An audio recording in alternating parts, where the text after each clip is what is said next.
a ton of park updates, 2 brand new shows just announced, and we have our first actual set pieces for Halloween Horror Nights this year. This event is taking shape very fast. Good afternoon from Universal Orlando.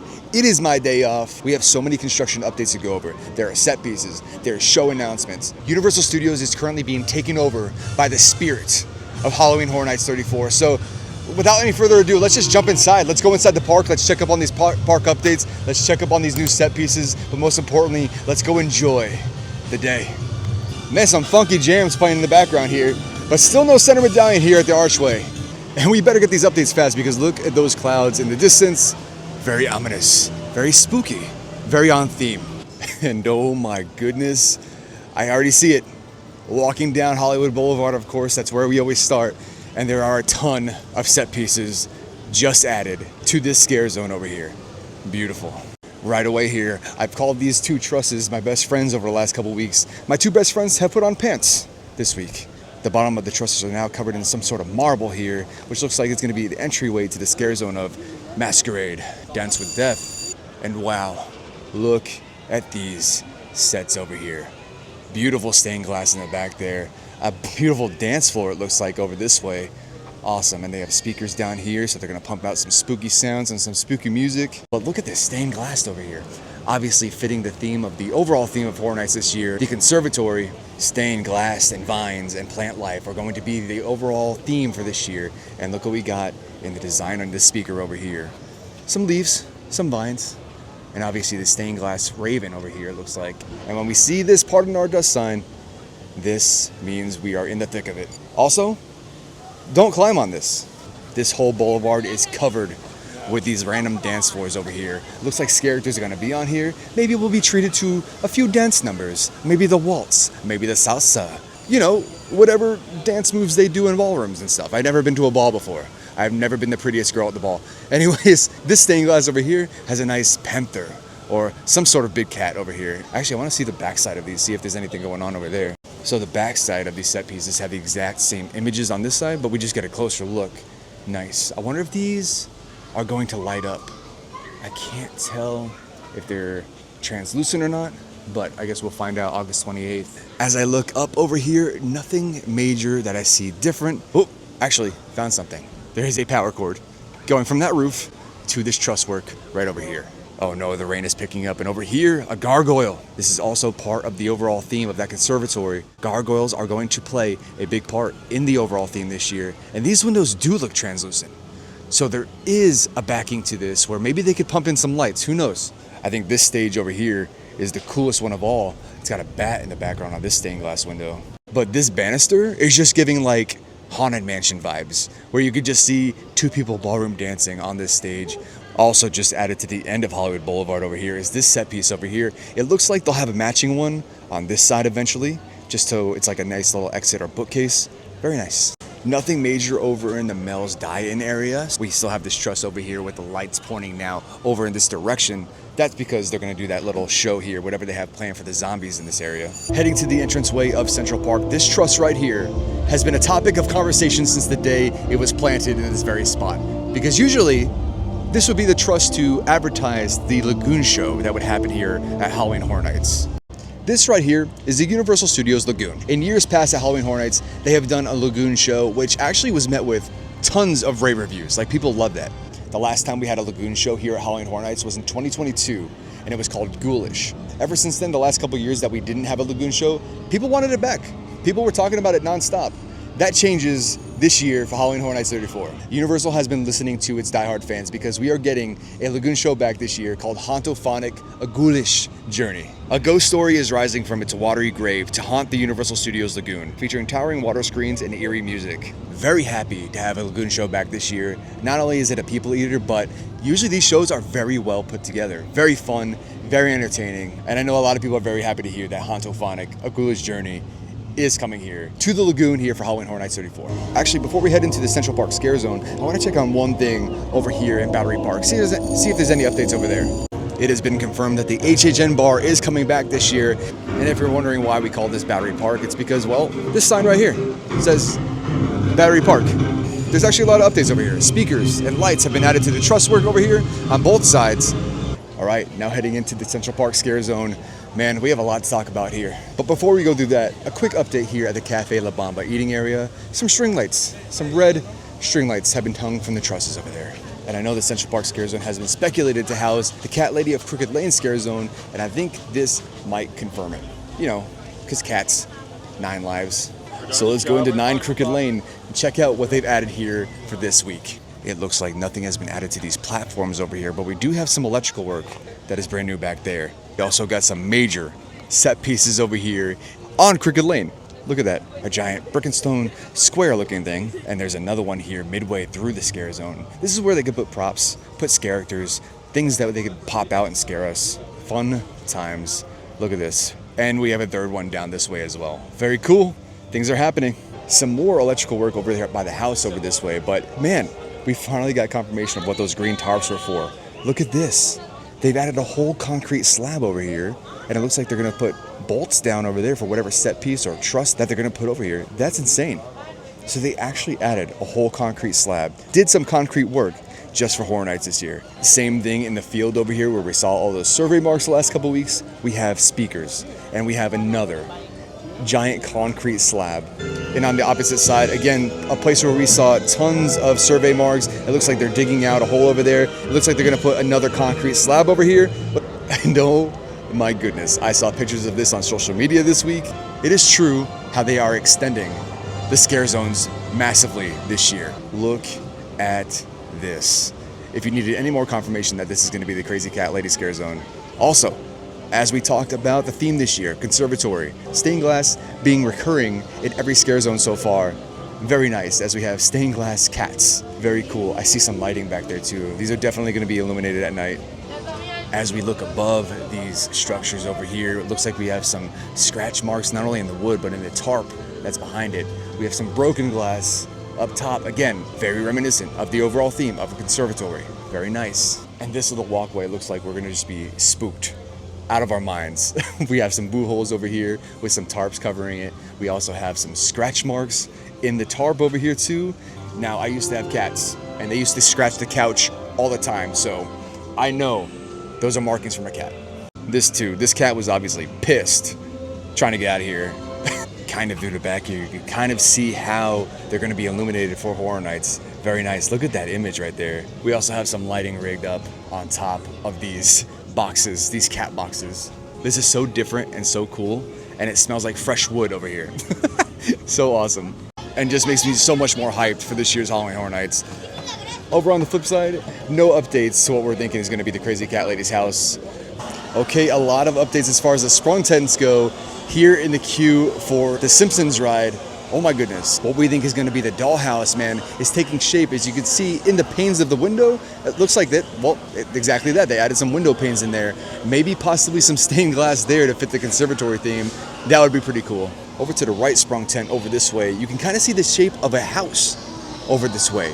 I'm not sure what exactly that could be. There are still 2 more houses to be announced, so it could literally be anything. Also, way off in the distance there, we have 2 confirmed houses where they're going. Last year, brand new, they added 2 sprung tent houses out in the back lot of Universal Studios. We see by the logo right there that this sprung tent house is going to be Fallout, and the one right next to it is going to be Galkin, the cold house of the year. Very cool. We got confirmation of spots of houses this year. This is so exciting. The hype is real because I'm getting so excited for this year's Halloween Horror Nights with all the speculations that are coming true, seeing where the houses are going to be, all the confirmed spots. Man, I am so pumped for this year and I cannot wait for August 28th. But now it's time for the reason why you clicked on this video in the first place. Bridge update, week 4. I have a little different angle this week for bridge update, but it looks like both sides are being completely gutted. And hold on, is that stairs on the other side? Did they make stairs? I can't really tell, but it looks like they made stairs on the opposite side of the bridge.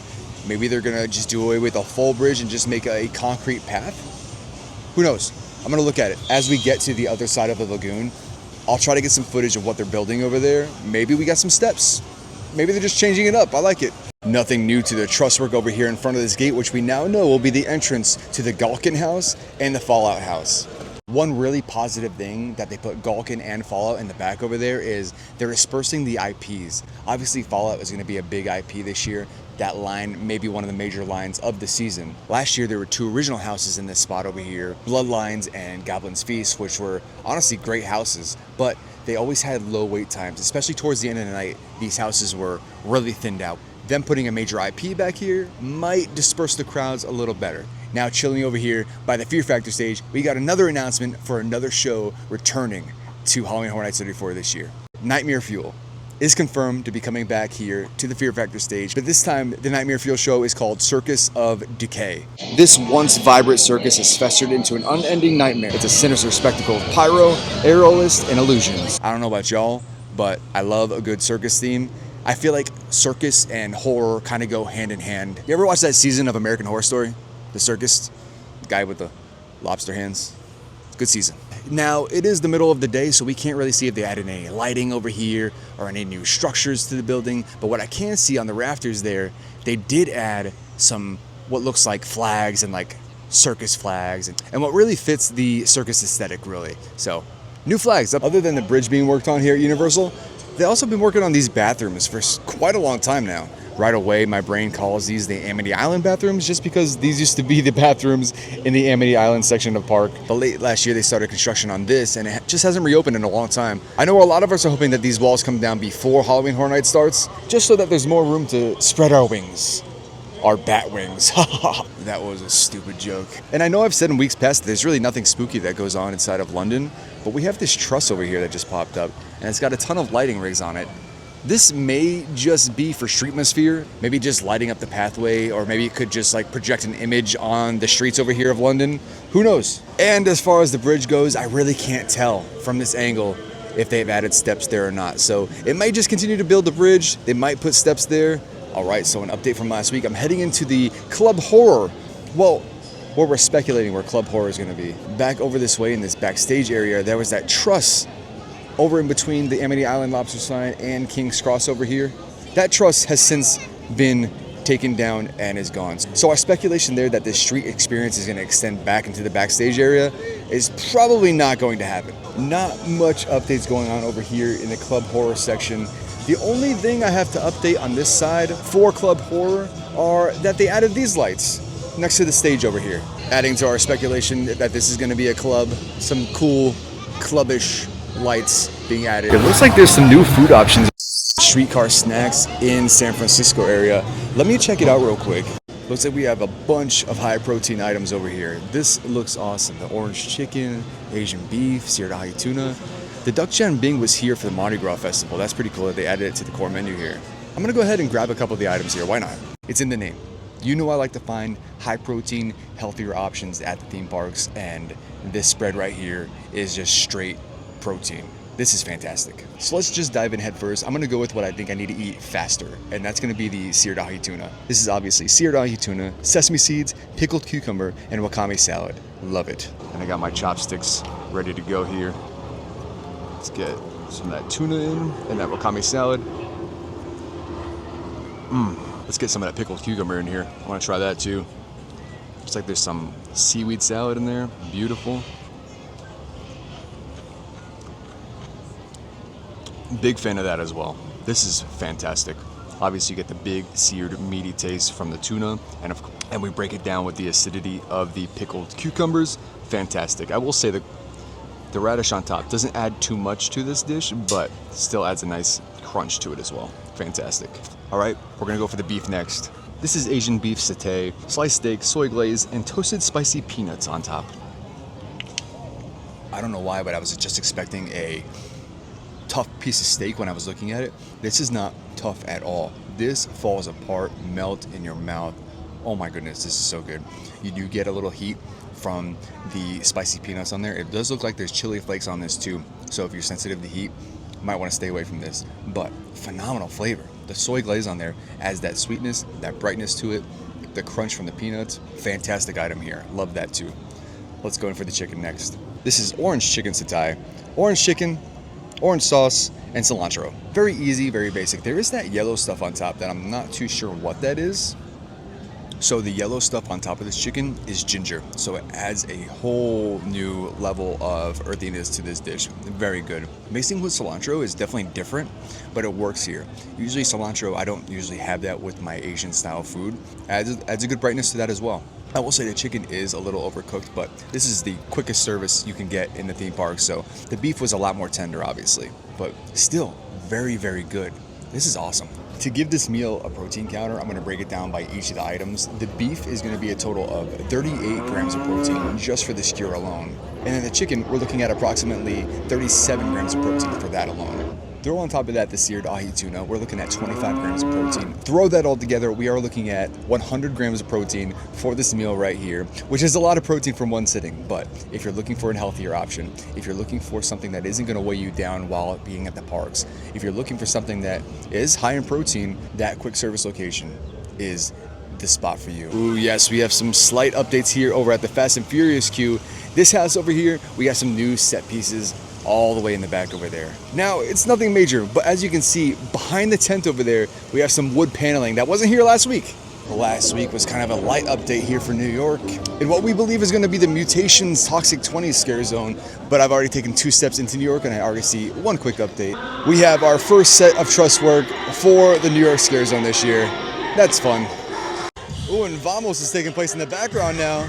But let's get loud for a second. Get it? Because let's get loud? Whatever. A small update over here at the Blues Brothers stage. It is back from being behind walls. Also, the Palace Arcade was a big topic of discussion last week within the community. We have no further developments or no further hints and clues of what's happening in front of the building right now. The only thing is that it used to say arcade right under the words Palace there. Since last week, the word arcade has been removed from this building. And that's the only update as far as the Palace Arcade goes. Interesting and spooky. Just took a walk down Sting Alley to see if there's any updates over here, and nothing so far. Nothing at all.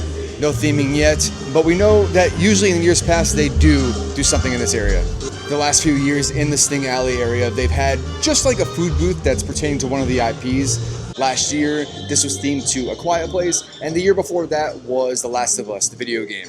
Nothing going on at Park Ave in New York. Usually this is where the streets are aligned with food booths, but nothing here yet. We still have the park over here, completely behind walls. No updates over here at the Metropolis Tribune as well. There is that blue tarp up there, right behind where the sign was. I don't know if that was there last week. I'll have to check my video from last week. Still no update as far as where or if we're getting a tribute store this year. This is where it would usually be, but sometimes they leave subtle hints in the windows, so let's go check it out. Nothing going on in the windows over here, but if you have a service dog, I believe this is brand new. Park update for you. This is a service dog relief area. Cool. I really don't remember seeing this over here. I believe this is brand new. Another small update as far as bars go here for HHN. Usually they put a bar right in this area over here where the extended queue for Transformers is, and it looks like in the past week they've added lights. Walking by the Film Vault, which has actually had some really awesome merchandise the last few times I came in here.